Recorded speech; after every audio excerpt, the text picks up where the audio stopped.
Selama ini, kita meyakini bahwa bulan terbentuk sebagai akibat dari tabrakan dahsyat suatu objek dengan bumi. Sebuah objek angkasa seukuran Mars mungkin mendorong dirinya sendiri ke planet kita dan membuat sebagian keraknya pecah. Puing-puing yang tercipta kemudian menyatu dalam bentuk bola padat yang kemudian menjadi bulan kita. Tapi ada satu pertanyaan yang mengusik para ilmuwan. Kerak bumi miskin akan logam. Jadi, kenapa ada banyak logam di dalam bulan? Penelitian terbaru pada dasarnya membuang teori utama tadi jauh-jauh. Jadi sekali lagi kita tidak tahu apa-apa tentang asal mula tetangga terdekat kita itu. Di bulan, besi terjaga dalam kondisi murninya karena nggak ada oksigen di sana. Jadi besi nggak bisa berkarat. Tapi beberapa tahun lalu, para ilmuwan membuat penemuan yang tak terduga. Di daerah yang lebih tinggi di satelit kita, besi teroksidasi dan berkarat. Pada awalnya, temuan ini bikin para astronom bingung. Kehadiran karat ini mungkin berarti manusia bisa bernapas setidaknya di area tertentu di bulan. Tapi kemudian penjelasannya muncul. Oksigen mungkin masuk ke batu tak berpenghuni ini dari planet kita sendiri. Dengan tidak adanya atmosfer, angin surya terus menerpa bulan tanpa ada yang bisa menghentikannya. Suar ini bisa menyedot oksigen dari lapisan atas atmosfer bumi dan membawanya sampai ke bulan. Molekulnya kemudian menetap di titik tertinggi permukaan bulan. Itu bisa menjelaskan kenapa logam tidak teroksidasi di jurang-jurang dan terutama di bawah permukaan bulan. Air di bumi merupakan teka-teki yang diselimuti misteri dan dipenuhi tanda tanya. Teori yang paling populer adalah air dibawa ke planet kita oleh komet es dan asteroid, yang bukan cuma meninggalkan kawah besar, tapi juga zat cair yang membuat makhluk hidup terus berkembang sampai sekarang. Tapi ada teori baru yang menawarkan skenario lain. Di luar angkasa ada banyak sekali bahan organik dan dalam kondisi tertentu, bahan itu bisa menghasilkan air yang cukup untuk mengisi lautan kita ribuan kali lipat. Para peneliti melakukan percobaan di mana mereka memanaskan bahan organik ini dan mereka memperoleh air serta minyak jernih. Jika terkonfirmasi dalam penelitian selanjutnya, artinya minyak mungkin muncul di bumi bukan cuma berkat sisa-sisa fosil makhluk hidup saja, tapi juga berasal dari luar angkasa. Perubahan iklim yang kita saksikan kemungkinan besar adalah bagian dari siklus alam. Para peneliti dari Universitas California, Santa Cruz, telah menemukan pola dalam variasi iklim planet kita dan bentuknya seperti musim yang sangat panjang. Terkadang, keadaan ini bisa bertahan sampai jutaan tahun dan semuanya terkait dengan posisi bumi yang relatif terhadap matahari. Musim ini dinamai ice house, cool house, warm house, dan hot house sesuai dengan suhunya.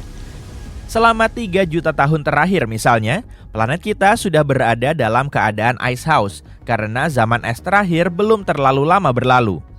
Tapi tindakan manusia ditambah efek rumah kaca telah mendorong keadaan iklim bumi ke warm house jauh lebih cepat dibandingkan jika tidak ada kita.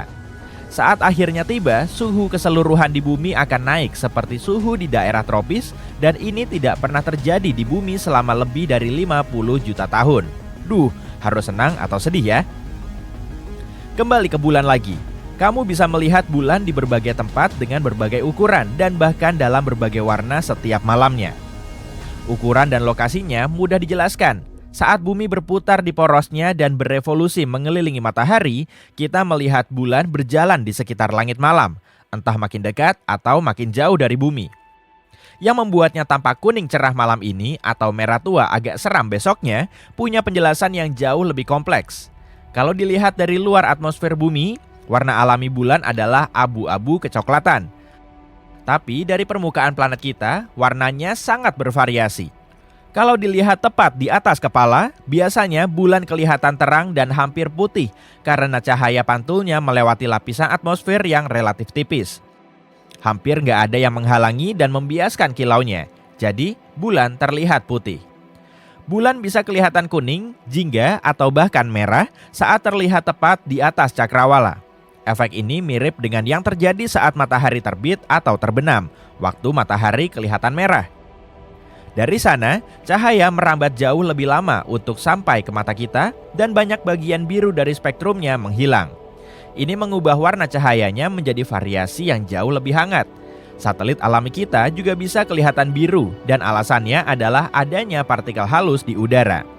Partikel ini membiaskan cahaya, jadi bulan nggak pernah seperti yang terlihat di luar atmosfer kita. Tapi saat bentuknya lebih besar dari biasanya, warnanya jadi kebiruan. Terakhir, ada kejadian sangat langka saat bulan bisa terlihat ungu. Nggak ada yang tahu pasti kenapa ini terjadi, tapi para astronom meyakini itu pasti kombinasi antara atmosfer, partikel debu, dan mungkin hal lain. Sayangnya, belum ada penjelasan yang pasti. Gempa bulan bukanlah fenomena fiksi ilmiah. Gempa bulan memang nggak terjadi sesering di planet kita. Dan saat terjadi, letaknya lebih dekat ke pusat bulan. Para ilmuwan berpikir gempa bulan mungkin disebabkan oleh gravitasi bumi dan matahari. Gempa Mars juga ada loh. Selama ini, planet merah itu dianggap tidak aktif secara tektonik. Tapi pengamatan terkini menunjukkan bahwa Mars masih mengalami gempa lemah dari waktu ke waktu. Kamu mungkin nggak bisa merasakannya kalau berdiri di permukaan Mars. Tapi artinya ada proses geologis yang masih berlangsung di bawah lanskap merah dan berdebu ini. Bulan nggak punya sisi gelap. Satelit kita terkunci dengan bumi. Artinya bulan selalu menghadap kita pada satu sisi, sementara sisi lainnya selalu membelakangi kita. Matahari jelas lebih jauh dari kita dibanding bulan. Bumi dan bulan pun berputar mengitari matahari, membuat sisi manapun terpapar sinar matahari dan menghangat. Artinya, sesekali dalam waktu singkat, bulan diterangi oleh matahari dari kedua sisi. Kita aja yang nggak bisa melihatnya dari sini. Tiap tahun, bulan bergerak menjauh dari bumi karena interaksi antara gaya gravitasi bulan dan lautan kita. Bulan bergerak sekitar 4 cm tiap tahunnya. Artinya dalam 600 juta tahun, bulan akan lebih jauh 23.500 km dari bumi dibanding sekarang. Kenapa aku menyebutkan angka tadi? Sebab saat itulah gerhana matahari total nggak akan terjadi lagi. Di bulan ada air, bukan berupa kolam atau danau, melainkan butiran es air di bagian yang tertutup bayangan di dekat kutub bulan. Para ilmuwan berpikir, air sudah ada di bulan sejak lama, yakni selama periode saat bulan dan bumi terus dihantam oleh asteroid dan komet yang mengandung es air. Proses ini bahkan mungkin membantu kita mendapatkan danau dan lautan, bukan cuma air es di bulan. Penelitian terkini mengatakan interior bulan menyimpan air yang muncul ke permukaan selama aktivitas vulkanis. Hal yang sama mungkin terjadi di planet kita. Bagi kalian yang berpikir bumi cuma punya satu bulan, sebenarnya ada 2 asteroid yang terkunci dalam orbit koorbital dengan planet kita. Yang pertama nggak mengelilingi bumi, tapi punya semacam orbit yang sinkron dengan bumi. Itu sebabnya asteroid ini kelihatan mengikuti bumi dalam orbit yang stabil, padahal kenyataannya punya jalur khusus sendiri di sekitar matahari. Yang satunya mengikuti orbit tapal kuda di sekitar planet kita. Jalur spesifiknya membawa asteroid ini lebih dekat dengan kita setiap 95 tahun. Bulan punya zona waktunya sendiri yang dinamai waktu standar bulan. Waktu di bulan itu berbeda. Setahun di sana dibagi menjadi 12 hari, mengingat masing-masing harinya sama seperti satu bulan bumi. Hari-hari ini mulai dinamai setelah astronot berjalan di bulan. Kalender bulan pun dimulai saat Neil Armstrong melangkah di bulan pada tahun 1969. Kerak bulan tidak sama tebal di semua bagiannya. Ketebalan rata-ratanya sekitar 50 km, tapi ada area yang jauh lebih tipis dan jauh lebih tebal. Terkadang penyebabnya adalah kawah di seluruh permukaannya dan ada juga tabung berongga besar di bawahnya. Pengorbit bulan menemukan satu tabung seperti ini beberapa tahun lalu dan ukurannya lumayan besar. Meski bentuknya nggak beraturan, tabung ini bisa menelan satu lapangan sepak bola loh. Para ilmuwan masih belum yakin apa yang bisa. Bayangkan sebuah dunia yang sunyi dan beku. Dunia ini sangat tua, sekitar 4,5 miliar tahun. Planet ini nyaris nggak dipanaskan oleh sinar matahari dan ditutupi oleh lapisan es yang tebal. Planet ini lebih kecil dari bulan, tapi sedikit lebih besar dari Pluto. Namanya Europa. Satelit ke-6 Jupiter dan salah satu bulan terbesar di tata surya. Tapi, hal yang paling menarik dari tempat yang sangat jauh ini, tempat ini mungkin punya kehidupan. Ahli astronomi menganggap Europa sebagai salah satu tempat yang paling menjanjikan di tata surya untuk mencari bentuk kehidupan baru. Alasannya, bulan ini punya lautan air asin yang sangat luas dengan kedalaman 64-160 km. Ya, Lautan ini tersembunyi di bawah lapisan es yang diperkirakan setebal 16-32 km. Tapi, bulan ini masih berpotensi untuk dihuni. Ahli astronomi menyatakan gumpalan air meletus dari celah-celah di lapisan es dan melepaskan isi lautan bulan keluar angkasa. Tentu saja, akan sangat menantang bagi misi pencarian kehidupan untuk mengakses lingkungan yang begitu dalam. Sisi baiknya, para ilmuwan sudah punya beberapa bukti ada kolam yang jauh lebih dangkal yang mungkin berada lebih dekat ke permukaan bulan. Kolam-kolam itu mungkin berada kurang dari 1,6 km di bawah es. Dan ada dua hal yang menarik dari berita ini. Pertama, berita ini meningkatkan kemungkinan adanya kehidupan di Eropa. Dan yang kedua, kalau memang benar, hal ini akan mempermudah misi-misi di masa depan untuk menemukan bentuk-bentuk kehidupan ini, kalau memang ada.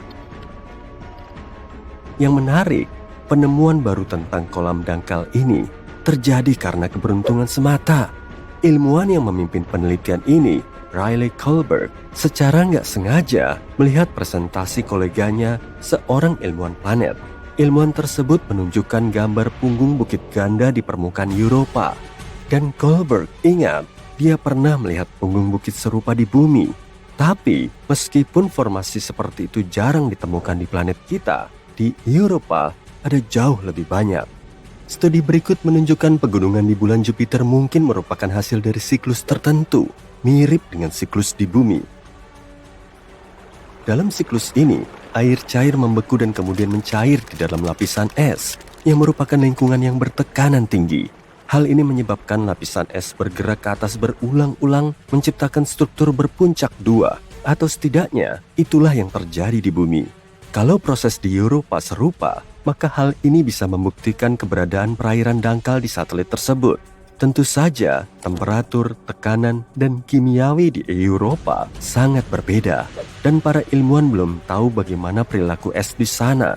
Karena itu, mereka nggak bisa memahami seberapa dalam atau besar kantong-kantong air atau berapa lama waktu yang dibutuhkan untuk mencair. Yang jelas, lingkungan di bawah es di Eropa sangat mungkin terlindung dari radiasi Jupiter yang menghantam permukaan satelit.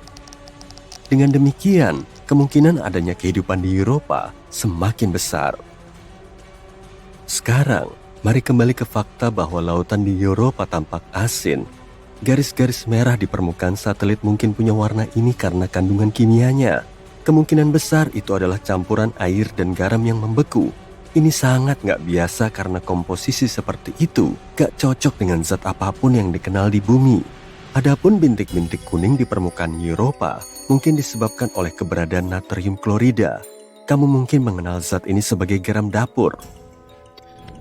Ilmuwan mencoba menciptakan kembali kondisi di Eropa di laboratorium. Mereka menemukan dengan menggabungkan air, garam dapur, suhu beku, dan tekanan tinggi, mereka bisa mendapatkan jenis kristal padat yang baru.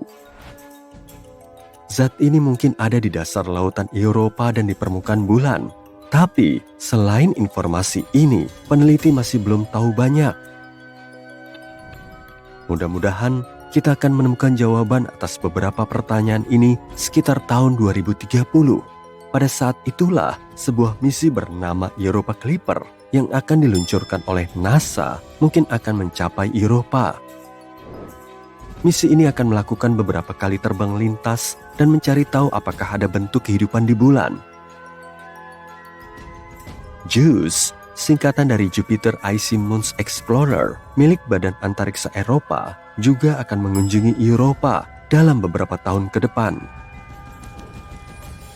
Tapi Eropa bukan satu-satunya tempat di tata surya yang mungkin menjadi tuan rumah atau pernah menjadi tuan rumah bagi kehidupan. Pada 2003, Mars Express, wahana antariksa yang diluncurkan oleh Badan Antariksa Eropa, menemukan metana di atmosfer Mars. Di planet kita, sebagian besar gas di atmosfer dihasilkan oleh makhluk hidup, misalnya oleh ternak yang mencerna makanan. Namun, ilmuwan menduga metana stabil di atmosfer Mars selama sekitar 300 tahun. Lalu, pada 2006, metana hampir seluruhnya lenyap dari planet merah, dan itu terjadi 600 kali lebih cepat dari yang diperkirakan oleh model para peneliti. Pertanyaannya, apa atau siapa yang menghasilkan gas tersebut dan kemana perginya? Misteri Mars lainnya adalah mikroba yang mungkin tertidur di bawah permukaan Mars. Di sana, mereka mungkin terlindung dari radiasi keras yang datang dari luar angkasa selama jutaan tahun. Para ilmuwan mensimulasikan kondisi di Mars di laboratorium untuk memeriksa apakah hal itu mungkin benar, dan mereka takjub saat mengetahui bakteri bisa dengan mudah bertahan hidup dalam kondisi seperti itu selama 280 juta tahun. Artinya, kalau memang ada kehidupan di Mars, kita bisa menemukan buktinya di bawah permukaan planet dengan mengebor tanah Mars. Saat ini, gak ada air yang mengalir di Mars dan sel atau spora akan mengering. Ditambah lagi, suhu permukaannya mirip dengan suhu es kering. Dengan kata lain, permukaan planet ini sangat beku. Dan tetap saja ada 6 jenis bakteri dan jamur yang hidup di bawah tanah di planet merah. Yang paling mungkin adalah yang dijuluki Conan si bakteri karena sifatnya yang tangguh. Ya, kurasa waktu yang akan membuktikannya. Sekarang mari kita beralih ke Venus. Pada 2020, ilmuwan mengumumkan di atmosfer Venus yang beracun ada sesuatu yang mungkin berarti adanya kehidupan. Sayangnya, ilmuwan gak punya bukti karena gak ada kesempatan untuk mengumpulkan spesimen mikroba atau mengambil foto kehidupan di luar bumi. Tapi mereka mengklaim telah menemukan bahan kimia yang disebut fosfin di sana, dan itu adalah hal yang besar. Kalau bukan bahan kimia yang sebelumnya nggak diketahui yang memproduksi gas ini, maka mungkin ada semacam kehidupan mikroba yang terlibat dalam prosesnya. Fosfin terdiri dari 3 atom hidrogen dan 1 atom fosfor. Gas ini beracun bagi semua bentuk kehidupan darat yang membutuhkan oksigen, termasuk manusia. Di planet kita, fosfin bisa ditemukan di tempat-tempat yang nggak memiliki atau hanya memiliki sedikit oksigen, misalnya rawa-rawa dan air payau. Gas ini dibuat oleh campuran kompleks bakteri yang hidup di sana. Ini juga bisa diproduksi secara industri. Kalau dipikir-pikir, fosfin gak seharusnya ada di atmosfer Venus. Gas ini butuh tekanan dan temperatur yang tepat dan bertonton hidrogen untuk terbentuk. Gak mengherankan kalau kita menemukannya di Saturnus atau Jupiter, 2 planet raksasa gas yang terkenal. Tapi di Venus, benar-benar gak terduga. Gak mungkin fosfin bisa diproduksi secara alami di planet ini. Sejumlah kecil Mars punya 2 satelit yang kita kenal sebagai Phobos dan Deimos. Selain bentuknya yang aneh, kedua satelit ini nggak punya keistimewaan. Tapi jangan salah dulu. Rupanya para saintis baru aja mengamati fenomena aneh di permukaan Phobos. Tapi mereka belum bisa ngasih penjelasan lebih lanjut. Kira-kira itu fenomena apa ya? Ada kaitan apa dengan sejarah tata surya kita? Kita cari tahu yuk. Phobos dan Deimos ditemukan oleh astronom asal Amerika Serikat bernama Asaph Hall. Nama ini berasal dari nama para dewa Romawi dan Yunani, seperti semua planet di tata surya kita. Yang terkenal misalnya Mars dan Ares sebagai dewa perang. Makanya, satelit Mars juga dinamai sesuai dengan nama kedua putra Ares, yaitu Phobos dan Deimos. 2 nama cantik ini sebetulnya punya makna nyeremin loh, yaitu ketakutan dan horor. Pada tahun 1971, teleskop Mariner 9 milik NASA mengambil foto Phobos dan Deimos untuk pertama kalinya. Kita jadi tahu kedua satelit ini nggak mirip bulan. Keduanya punya bentuk dan orbit yang aneh. Selain itu, cuma Phobos dan Deimos lah satelit di tata surya kita yang paling dekat ke planet induknya. Namanya juga anak-anak dari induknya kan? Meski jaraknya sangat dekat ke Mars, Phobos dan Deimos gak kelihatan jelas dari permukaan planet merah.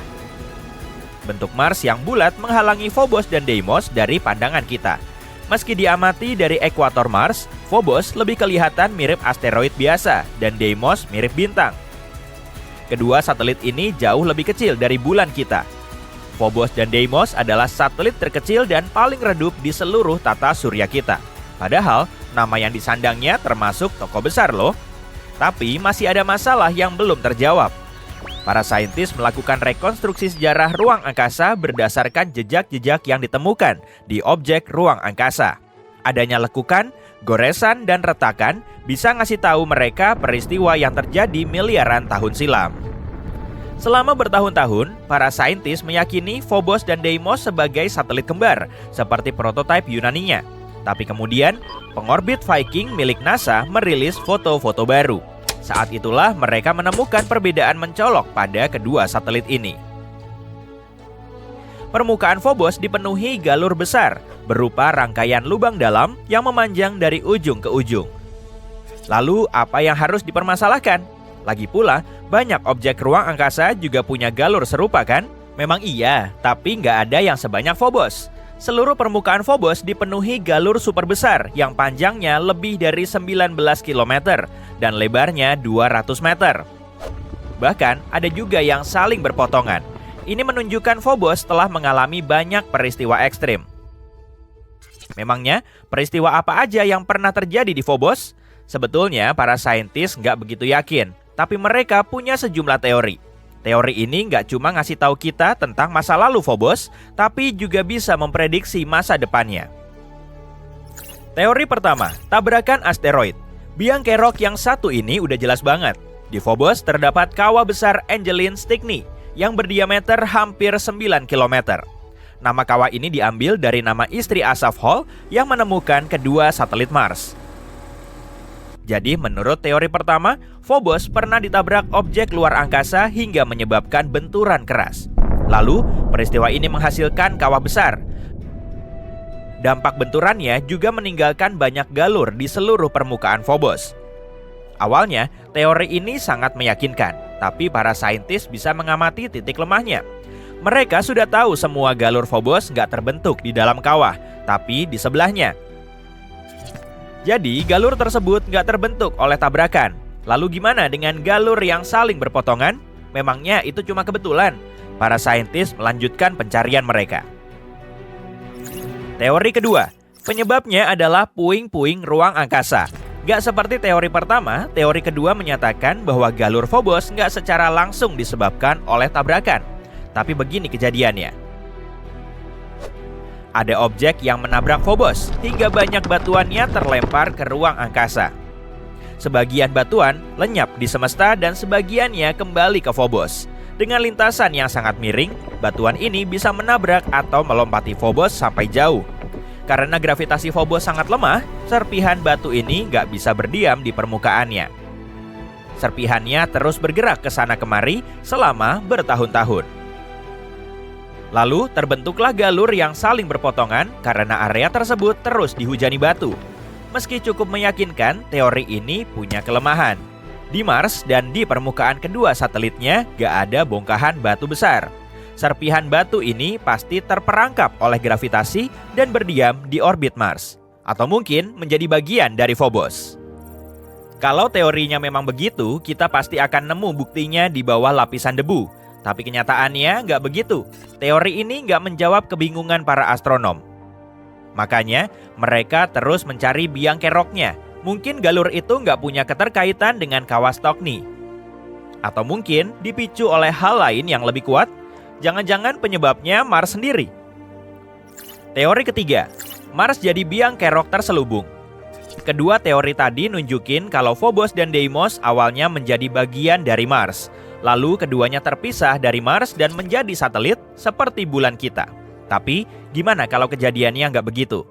Menurut observasi yang dilakukan oleh Mars Global Surveyor NASA, unsur penyusun Phobos dan Deimos lebih sering ditemukan dalam meteorit dan asteroid. Bisa jadi Phobos dan Deimos termasuk asteroid. Apalagi di antara Mars dan Jupiter terdapat sabuk asteroid. Setelah mengamati ukuran, bentuk, dan komposisinya, para saintis menduga kedua satelit ini pernah jadi bagian dari sabuk asteroid. Keduanya melesat keluar dan akhirnya tertarik ke Mars oleh gravitasi. Fenomena ini dinamakan dengan penangkapan asteroid. Tapi kok aneh banget? Meski penangkapan asteroid bisa aja terjadi, kedua satelit ini sudah melayang di dekat Mars selama miliaran tahun. Orbitnya juga masih sama. Selain itu, atmosfer Mars sangat tipis dan nggak bisa menangkap asteroid. Menurut teori, Phobos dan Deimos seharusnya sudah lama terpisah dari Mars. Tapi kenyataannya nggak begitu. Jadi, kedua satelit ini telah terjebak dan Mars mulai menghancurkannya. Plot twist banget kan? Dalam teori ini, Mars punya kekuatan jahat. Dengan merunut ke masa lalunya, kita bisa nemu sejumlah bukti aktivitas ekstrimnya di masa depan. Galur misterius di Phobos bisa disebabkan oleh kekuatan pasang surut antara Mars dan Phobos. Bumi dan bulan juga mengalami hal yang sama, sehingga saling mendistorsi. Tapi karena posisi Phobos terlalu mepet ke Mars, efek gravitasinya jauh lebih kuat. Artinya, gravitasi Mars lama-kelamaan akan menghancurkan Phobos. Tiap 100 tahun, jarak keduanya berkurang 1,8 cm. Ukuran Phobos juga menyusut sampai 2 meter, sehingga makin rentan dan lemah. Makin kecil ukurannya, makin besar dampak gaya pasang surutnya. Terbentuklah sejumlah galur dan goresan di permukaan Phobos. Dalam 30-50 juta tahun, Phobos diperkirakan akan menabrak Mars atau hancur menjadi serpihan batu kecil. Lalu, Mars akan memiliki cincin seperti Saturnus dan Neptunus. Makanya, Phobos juga dijuluki sebagai satelit Mars yang terkutuk. Semua itu memang masih teori, tapi dengan mengamati latar belakang Phobos yang super dramatis, kita jadi tahu dinamika objek luar angkasa. Dan dengan mendalaminya, kita bisa menyingkap lebih banyak misteri. Nggak cuma Mars, tapi juga objek lain di tata surya kita.